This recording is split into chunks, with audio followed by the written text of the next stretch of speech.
열왕기하 2장 1절로 14절 말씀 한 절씩 교독을 합니다. 여호와께서 회오리 바람으로 엘리야를 하늘로 올리고자 하실 때에 엘리야가 엘리사와 더불어 길갈에서 나가더니 엘리야가 엘리사에게 이르되 청하건대 너는 여기 머물라 여호와께서 나를 베델로 보내시노니라 하니 엘리사가 이르되 여호와께서 살아계심과 당신의 영혼이 살아있음을 두고 맹세하노니 내가 당신을 떠나지 아니하겠나이다 하는지라.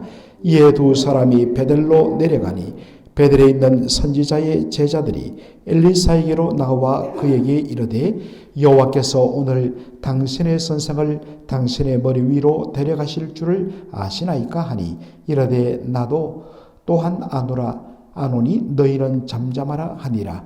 엘리야가 그에게 이르되 엘리사야 청하건대 너는 여기 머물라 여호와께서 나를 여리고로 보내시느니라.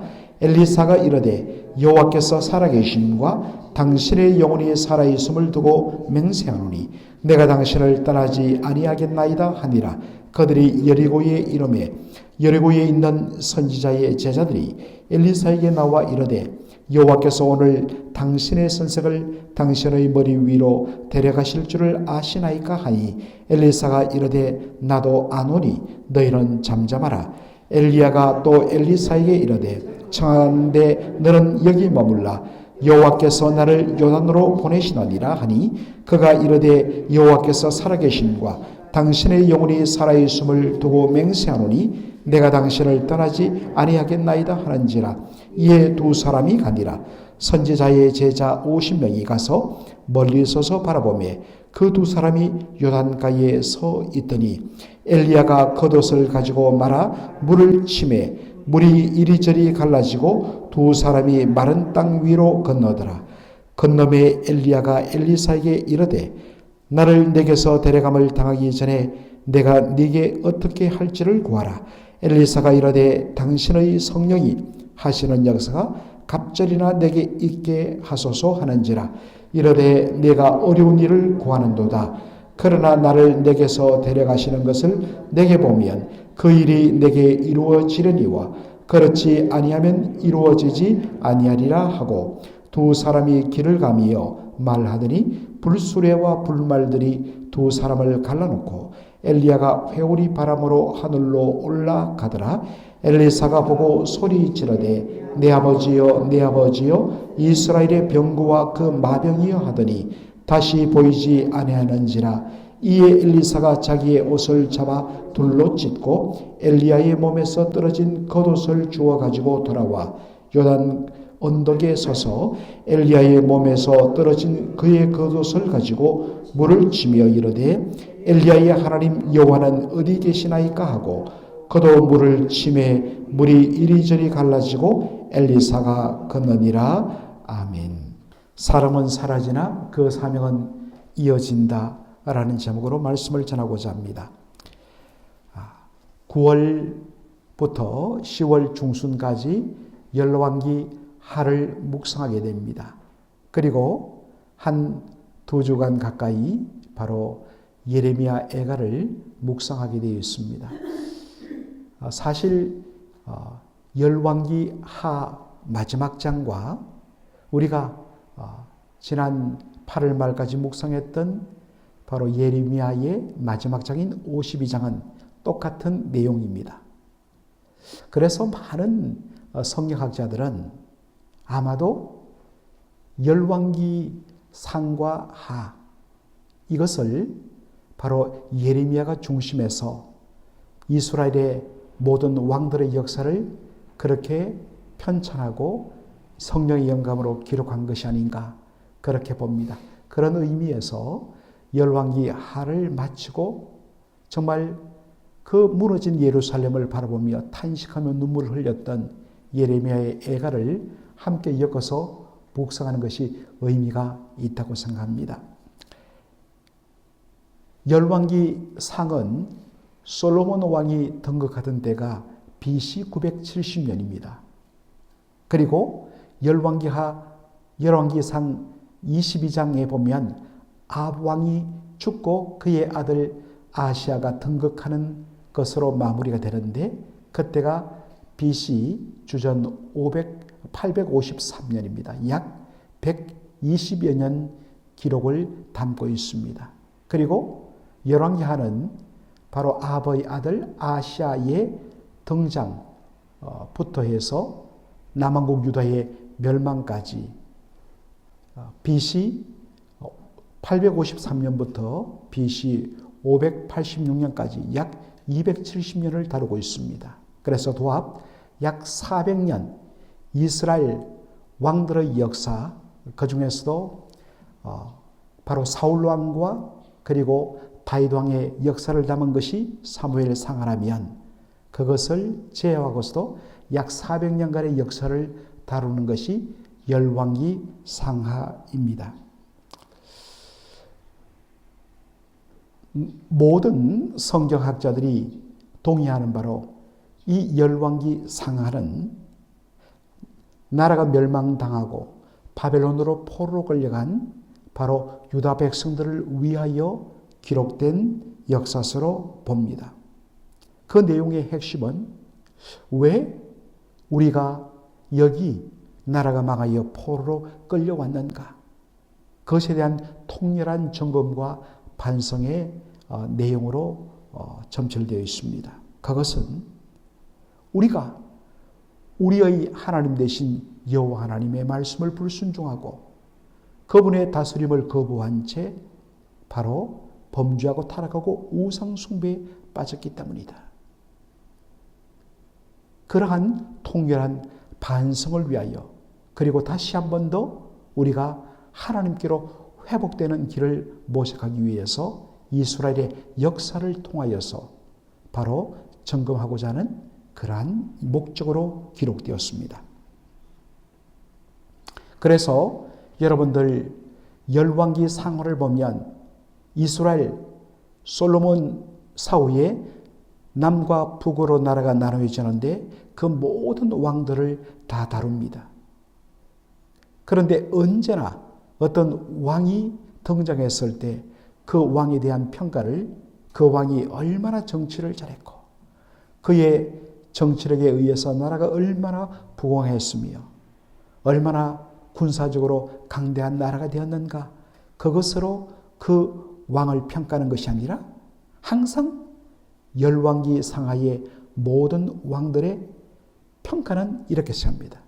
누구가 여호와 보시기에 정직하여 선하여 하나님의 말씀을 따라 살았는 혹은 여호와 보시기에 악을 행하여 범죄하여 이렇게 여호와 보시기에라는 단어로 평가한다는 것입니다.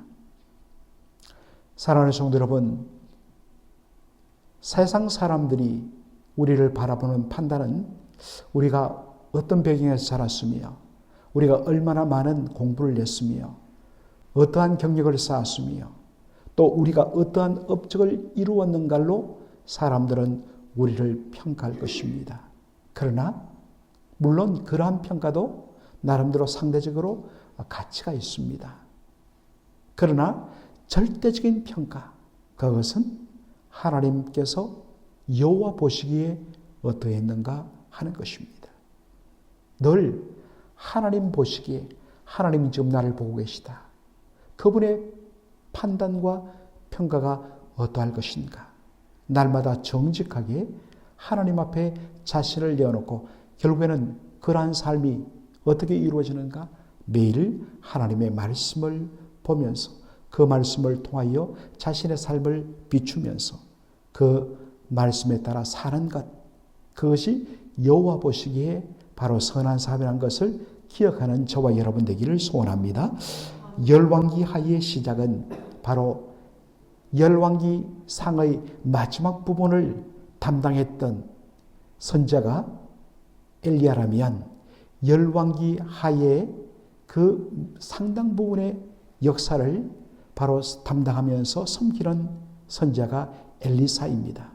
그러므로 바로 엘리야로부터 엘리사로의 사역의 개성 부분을 바로 시작으로 다루고 있습니다. 엘리야는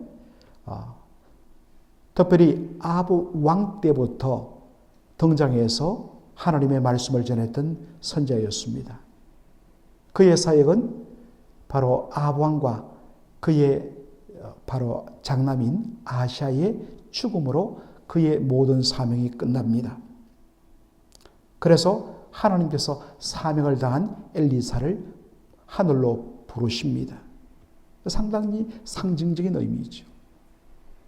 이 땅의 우리 모든 인생은 하나님의 그 모든 부름을 맞추면 그 영혼은 하늘로 들려 올려가고 일단 우리의 육신은 이 땅에 우리 주 예수 그리스도의 다시 오실 그날까지 이 땅에 묻힙니다. 그런데 특이하게도 바로 엘리야는 에녹과 더불어 죽음을 보지 아니하고 하늘로 그대로 들려 올라가게 됩니다.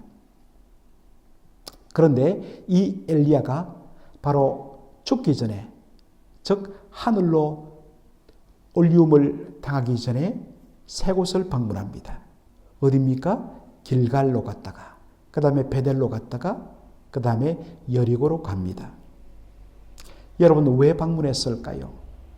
보시면 바로 엘리야가 엘리사와 더불어 그곳을 방문할 때마다 길갈, 베델, 여리고를 방문할 때마다 거기에 누가 있었습니까?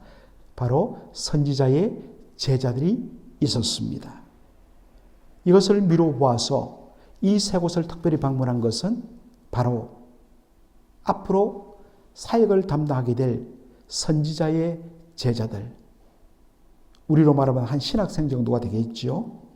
그들을 위로하고 격려하고 그들이 장차 감당할 사명들을 그렇게 격려하기 위해서 마지막으로 한 것, 자신들의 제자들이 있는 곳을 방문했다는 것입니다. 흥미로운 것은 여기 길갈, 베델, 여리고, 바로 남북으로 나뉘어진 이스라엘의 북쪽 북왕국 이스라엘의 도시들인데 이 도시들의 공통점은 바로 우상 숭배의 중심지라는 사실입니다.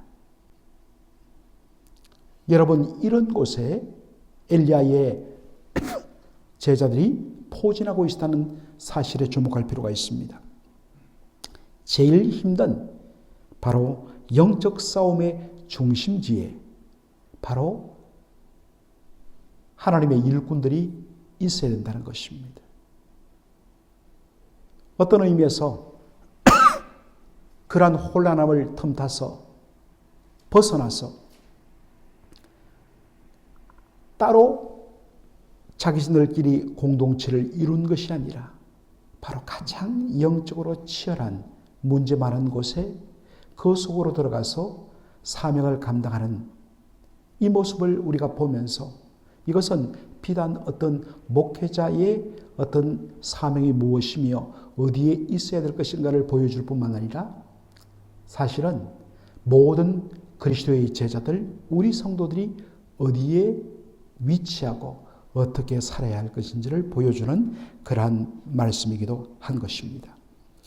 엘리야는 자신이 떠나기 전에 자신이 양성했던 제자들을 돌아보고 위로하게 하여 이곳을 방문할 때 그때마다 3번 연속으로 엘리사에게 한 말이 뭐냐? 자신과 함께 동행하겠다고 하는 엘리사에게 항상 하는 말이 너는 여기 머물라 였습니다. 여러분 왜 어차피 엘리사가 그렇게 따라가려고 하는데 굳이 나 따라오지 말고 여기 머물라 라고 했을까요? 여러분 좀 그렇게 생각 들지 않았습니까?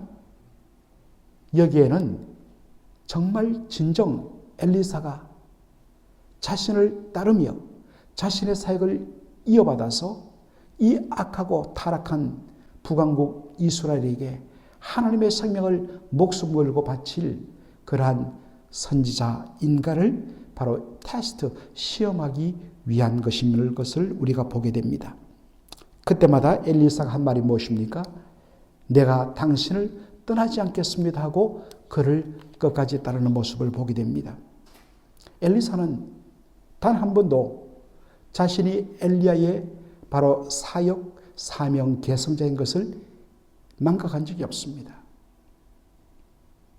특별히 그가 엘리야가 이제 곧 하나님에 의해서 데려간다는 것을 자신도 안다고 이야기했습니다. 그런 엘리야를 그가 계속 따르려 했던 것은 정말 진정 모든 사람들이 다 인정할 수 있는 엘리야 자신이 엘리야의 바로 사명을 계승받은 자인 것을 확정할 어떤 증거가 필요했던 것입니다.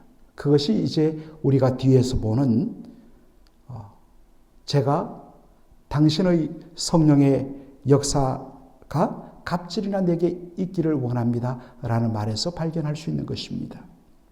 우리가 예전에 보았던 개역 한글 반성계는 당신의 영감이 내게 갑질이나 있게 하기를 원합니다 라고 그렇게 번역했는데 개역 우리가 쓰고 있는 개정판에서는 이것을 잘 풀어서 설명합니다. 당신의 성령이 하시는 역사가 갑질이나 내게 있게 하옵소서라고 한 것입니다. 여러분, 왜 갑절의 영감, 즉 두 배나 더 큰 성령의 역사를 자기가 그렇게 가지기를 원했을까요?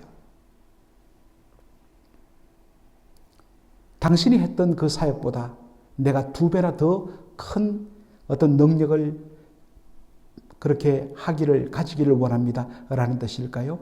그렇지 않습니다. 여기 갑절 두 배라는 뜻은 바로 언제 쓰이느냐?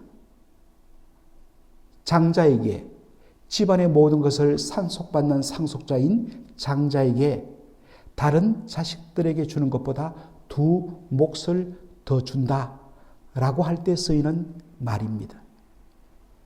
따라서 여기에는 어떤 엘리야가 가졌던 그 능력보다 두 배 더 큰 능력을 내가 가지기를 원합니다라는 뜻이 아니라 나는 누구라는 겁니까?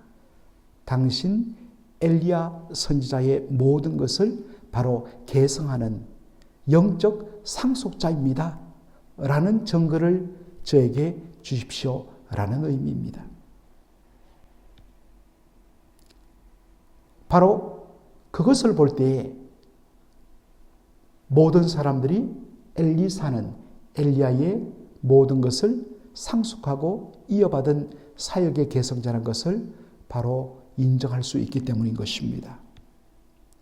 그리고 또 한 다른 의미는 앞으로 자신이 감당해야 할 일들, 정말 그것이 막중한데 자신은 정말 이것을 감당할 수 있는 그런 능력이 없기 때문에 주여 저에게 그 은혜를 부어주지 아니하시면 저는 일할 수 없습니다라는 철두철미한 그의 겸손한 간구가 그 속에 들어있는 것입니다. 여러분, 참 여기서 우리는 귀한 또 도전을 받습니다. 교훈을 받습니다.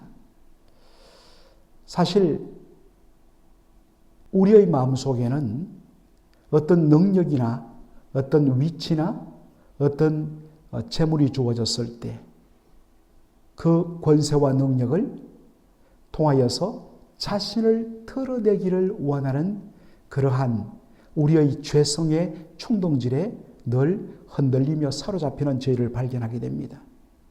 어떻게 하면 이것을 가지고 나를 더 드러낼까? 더 돋보이게 할까? 그런데 정말 성경이 보여주는 그 능력은 무엇이냐? 그것은 오직 하나님의 영광과 바로 다른 사람들을 유익하게 섬기기 위하여 이것을 사용하겠다는 것에 바로 초점을 맞추는 것입니다. 그러므로 정말 여러분들이 어떠한 능력을 구하거나 하나님께 특별한 것을 구할 때에 우리가 주목해야 될 것, 하나님, 정말 저는 이것을 감당하지 못합니다. 제가 연약하기 때문에 이것 때문에 어느 순간부터 나 자신을 드러내고 싶은 그 죄의 유혹에 저는 감당할 수가 없습니다. 주여 철두철미하게 저를 덮어주시고 오직 주님 영광만을 바라보며 철두철미하게 저 자신을 내려놓고 다른 사람만을 섬기는 그러한 일에 한순간도 제 눈이 바로 시선이 딴 데로 돌아가지 않도록 주여 저를 붙들어 주옵소서. 특별히 은혜와 능력과 남들이 가지지 못한 것들을 가졌을 때 우리가 더 깨어있고 더 자신을 하나님 앞에 내어 맡기는 그 기도는 더 해야 된다는 것입니다. 그렇지 않으면 그것 때문에 넘어지는 사람들을 얼마나 많이 우리가 본지 모릅니다. 그리고 그것은 바로 우리 자신에게도 늘 일어날 수 있다는 사실을 기억하시기 바랍니다. 엘리야가 하늘로 올라가면서 그의 몸에서 무엇이 떨어집니까? 엘리야가 입고 있던 겉옷이 떨어집니다. 그러자 엘리사가 그것을 주워서 바로 둘둘 말아서 그것으로 요단 강물을 치니까 강물이 이리저리 갈라지면서 마른 땅이 되어서 건너갔습니다. 바로 그 장면이 엘리야가 하나님의 부름을 받기 전에 요단강을 건너 요단강 동편으로 갈 때 똑같이 일어났던 현상이었습니다. 여러분, 이것을 바라보면서 우리는 엘리야의 겉옷이 대단한 능력이 있구나 라고 생각하기 쉽습니다. 여러분, 그런데 주목할 것은 엘리야의 겉옷은 바로 엘리야의 바로 선지자직을 상징하는 상징물이란 것입니다. 그 옷 자체가 어떤 능력이 있는 것이 아니라 바로 엘리사가 맡았던 그 선지자직, 하나님의 말씀을 전하며 하나님의 살아계심을 드러내기 위하여 그 능력이 주어진 것입니다. 바로 엘리사는 엘리야가 담당했던 선지자직을 바로 그가 성계숨을 바로 그의 겉옷으로 요단강물을 가르는 정말 놀라운 이적을 통하여 드디어 그가 갑절의 영감을 받았다. 즉 그가 엘리야의 선지자직을 성계한 영적 계승자가 되었다는 것을 바로 드러내 보여준 것입니다. 그리고서 엘리야가 어디로 갑니까? 요단강을 갈라놓고 그 옛날 여호수아가 갈라진 요단강을 건너서 바로 약속의 땅, 그 우상 숭배가 가득하던 가나안 족속이 있던 곳으로 가서 정복하러 들어갔듯이 엘리사는 말씀의 능력과 성령의 권세를 가지고 바로 그 우상 숭배의 현장 북왕국 이스라엘로 들어간 것을 보게 됩니다. 사랑하는 성도 여러분, 우리가 능력 받았습니까? 은혜 받았습니까? 그것을 쓸 때가 어디입니까? 바로 죄악이 가득한 바로 우리의 삶의 현장인 것입니다. 은혜 받고 능력 받았으면 그것을 우리 안에서만 간직하는 것이 아니라 그것을 바로 감당하고 사용할 우리의 삶의 현장, 그것으로 들어가서 주의 영광을 드러내야 될 줄로 믿습니다. 오늘도 주께서 주시는 그 은혜와 능력을 가지고 여러분 주위에 있는 사람들에게 바로 그리스도의 영광을 드러내는 저와 여러분 되기를 주의 이름으로 축원합니다. 아멘. 아버지 하나님, 은혜와 사랑을 감사드립니다. 오늘 이 복된 새벽에 주께서 저희들로 연로왕기 하를 열어서 시작하게 하여 주시니 감사합니다. 한 달 반 동안 매일 새벽마다 보게 될 이 열왕기 하를 통하여서 항상 우리가 대하게 할 말씀, 여호와 보시기에 오 주여, 날마다 하나님을 바라보며 하나님의 시선을 의식하며 하나님 보시기에 선하였다 칭찬받는 그러한 삶을 살도록 몸부림치는 저희들 되게 하여 주시옵소서.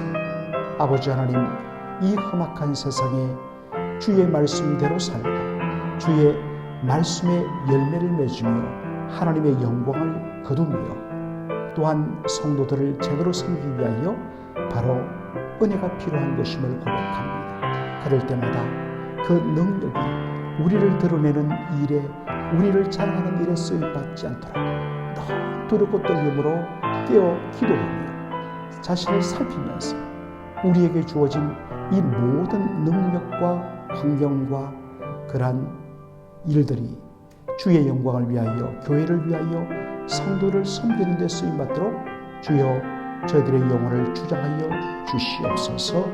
감사하며 예수님의 이름으로 기도합나이다. 아멘.